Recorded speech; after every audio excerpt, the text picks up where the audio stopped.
Hello everyone, আশা করি সবাই ভালো আছেন। তো গত এপিসোডে আমি দেখাইছিলাম যে অটোক্যাড 2007 ওপেন করার পর কীরকম অর্থাৎ কীরকম ইন্টারফেসটা আসছে এবং কোনটার কী নাম। তো যারা এই ভিডিওটা দেখেননি তারা ডেসক্রিপশন বক্সে আমি লিঙ্ক দিয়ে দেব, সেই লিঙ্কে গিয়ে ওই ভিডিওটা দেখে আসবেন। তো আজকে অটোক্যাডের আমি কোন টুলবারে কাজ করার দেখানোর আগে আরেকটা জিনিস হচ্ছে আমাদের ইউনিট সেট আপ করতে হবে, যেটা মোস্ট ইম্পর্ট্যান্ট একটা জিনিস। অর্থাৎ আমি এখানে যদি আমি কোনো কিছু ড্র করা শুরু করি, এটা কি ফিটে দেখাচ্ছে না মিটারে দেখাচ্ছে সেটা কোনো কিছুই ঠিক করা থাকে না। তো আমি এটা ঠিক করতে হবে যে আমি ফিটে কাজ করতে চাই নাকি মিটারে কাজ করতে চাই, সেটাই মূলত ইউনিট সেট আপ। তো তার জন্য কি করতে হবে, তার জন্য হচ্ছে ফার্স্ট আমাকে ফরম্যাটে যেতে হবে। ফরম্যাটে গিয়ে ইউনিটসে ক্লিক করলে এইরকম একটা উইন্ডো আপনার সাথে ওপেন হবে। সো আপনি এখানে কাজ করতে পারে, বা আপনি যদি সরাসরি আপনার কিবোর্ডে ইউএন লিখে এন্টার করেন তাহলে এরকম একটা ইন্টারফেস আসবে। বা আরেকটা করতে পারি, সেটা হচ্ছে আমরা গত এপিসোডে বললাম যে এই যে কমান্ড বার আমরা কমান্ড দিতে পারি। যে কমান্ড বার আমি যদি লিখি UNITS ইউনিটস লিখে এন্টার দিই তাহলে আমার সেই উইন্ডোটা ওপেন হবে। তো তিনটা উপায় আপনি এটা ওপেন করতে পারবেন। তো এখানে গিয়ে এই অপশনটাতে যাবেন, এখানে দেখবেন architecture, decimal, engineering and scientific others. So তো আমরা যারা আর্কিটেকচার ইঞ্জিনিয়ার আছে বা সিভিল ইঞ্জিনিয়ারিং নিয়ে পড়াশোনা করতেছি তাদের মেইনলি হচ্ছে আর্কিটেকচার আর ইঞ্জিনিয়ারিং, এই দুইটা অপশন আমরা ব্যবহার করি। আর এগুলো হচ্ছে ফিট ইঞ্চি, আর ডেসিমেলটা হচ্ছে মিটার। সো এই দুইটা বেশি ইউজ করা হয়। তো আমি আজকে যেহেতু ফিট ইঞ্চিতে কাজ করব তাতে আমি ইঞ্জিনিয়ারিং দিলাম। ওকে, দেন প্রিসিশনটা আমি 0 ফিট 0 ইঞ্চি দিয়ে রাখলাম। ওকে, দেন দেখেন আমার সর্বনিম্ন ইউনিট ইঞ্চি আসছে, অর্থাৎ আমি যদি 2 লিখে এন্টার করে একটা লাইন আঁকি এটা 2 ইঞ্চি হবে, সেটাই হচ্ছে এটা। ওকে, এখন ডান। তার মানে আমি এখন যা আঁকবো এটা আমার ফিট ইঞ্চিতে হবে। সো ধরুন আমি এখন একটা লাইন আঁকবো, এই যে লাইন নিলাম এখান থেকে এখানে।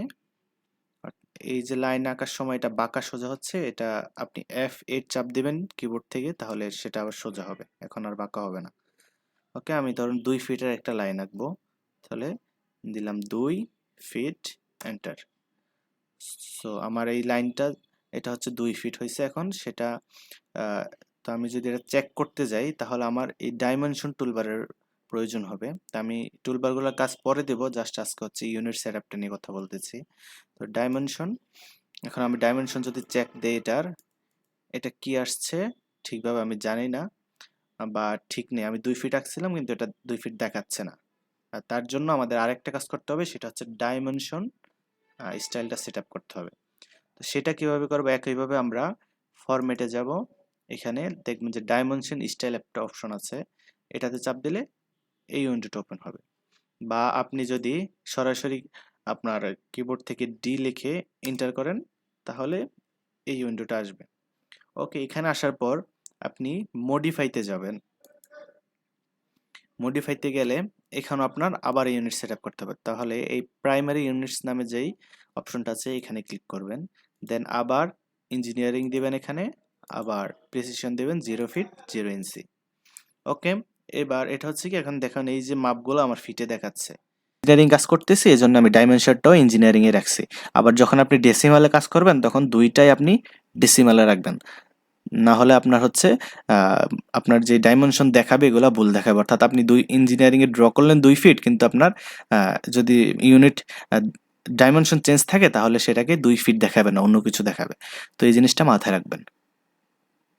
ওকে, এখন আমি চাইলে এটার আরো অনেক কাজ আছে, সেটা হচ্ছে এই যে আমি অ্যারো লাইনগুলো আছে বা সাইড লাইনগুলো আছে এগুলো আমি চেঞ্জ করতে পারবো, বা অর্থাৎ কালার চেঞ্জ করতে পারবো।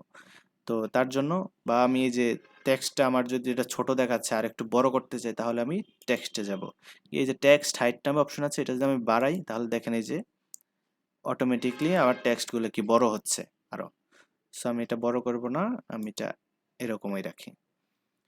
ওকে, দেন আমি যদি চাচ্ছি যে এটা সাইডে কোনো সিম্বল থাকুক ক্লোজডে, তো আমি কি দিতে পারি, এখানে দেখেন অ্যারো আছে, ডট আছে, আরো অনেক ধরনের অপশন আছে। তো আপনার যে অপশন ভালো লাগবে সেই অনুযায়ী আপনি ঠিক করে নেবেন। দেন আপনি লাইনসে যদি যাই, এখন হচ্ছে লাইনসের আপনি এখানে কালার চেঞ্জ করতে পারবেন। এই যে কালার নামে একটা অপশন আছে, সেটাতে গিয়ে আপনি যদি এই লাইনটা আপনি চান যে ব্লু করে দিতে, এটা ব্লু হয়ে গেল। আপনি এক্সটেনশন লাইনটাও আপনি যদি ব্লু করতে চান, তাহলে এই যে এক্সটেনশন, এই কালারে গিয়ে আবার এটাকে ব্লু করে দিলাম, তাহলে কি এখন লাইনগুলো ব্লু হয়ে গেল। আর আপনি চাইলে যে টেক্সট আছে এটার কালারও পরিবর্তন করতে পারবেন। সেটা হচ্ছে, তাহলে আমরা টেক্সটে যাব, গিয়ে এখানে এই যে টেক্সট কালার আছে, সেটা যদি আমি ধরো রেড করে দিলাম, তাহলে আমার টেক্সটগুলো রেড কালারে দেখাবে, অর্থাৎ আমার যে ডাইমেনশনগুলো সেগুলো হচ্ছে রেড কালারে দেখাবে। তো আপাতত এইটুকুই আমাদের দরকার। সো আমি সবকিছু সেট করার পর এখন হচ্ছে ওকে দিব, দেন সেট কারেন্ট, দেন ক্লোজ দেওয়ার পর এখন দেখেন এটা 2 ফিট দেখাচ্ছে। আমি তার মানে ফার্স্টে যে 2 ফিট লাইন আঁকছি সেটা এখন 2 ফিট দেখাচ্ছে। এখন আমি যে যা কিছুই আঁকি এটা আমার মাপটাও আমার ফিটেই দেখাবে। সো আশা করি ইউনিট সেটআপ নিয়ে আর ডাইমেনশন সেটআপ নিয়ে আর কোনো প্রবলেম হবে না। তো এখন আমরা কাজ শুরু করতে পারবো। তো ইউনিট সেটআপ করার পর যা করতে হবে, আমি ধরুন এই পেজটা সেটআপ করছি, তারপর হচ্ছে আমি নেক্সট আবার এই পেজেই কাজ করতে যাচ্ছি। না হয় আমি যদি আবার এখানে চাপ দেই অটোক্যাড 2007 তাহলে হচ্ছে আবার নতুন পেজ ওপেন হবে। কিন্তু আমি একটা পেজ একবার সেটআপ করছি, এই পেজে আমি সকল কাজ করতে যাচ্ছি, তাহলে আমার এই পেজটা সেভ করতে হবে। তো সেভ করার জন্য আমার এই যে ফাইল অপশন আছে, ফাইল অপশনে যাবেন, দেন ফার্স্ট যখন সেভ করবেন তখন সেভ এজ দিয়ে সেভ করবেন। সেভ এজ দেওয়ার পর আপনার এরকম একটা ইন্টারফেস আসবে। দেন আমি ধরুন এটাকে ডেস্কটপে রাখতেছি, এই ডেস্কটপে রেখে আমি অলরেডি সেভ করে ফেলছি, তারপরও আপনি এখানে যেই নাম দিয়ে সেভ করতে যাচ্ছেন ওই নামে দিয়ে এখানে দিবেন, দেন আপনি সেভ করে দিবেন।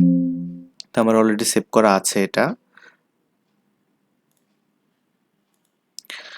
তো এখন সেভ করার পরে যে ধরুন আপনার ডেস্কটপ বা আপনি যেখানে সেভ করছেন সেখানে এই ফাইলটা থাকবে। এখন এটাতে যদি আপনি ক্লিক করেন তাহলে আপনি সব সময় ওই পেজ সেটআপ করা পেজটাই পেয়ে যাবেন এবং পরবর্তীতে ওই পেজে কাজ করতে পারবেন।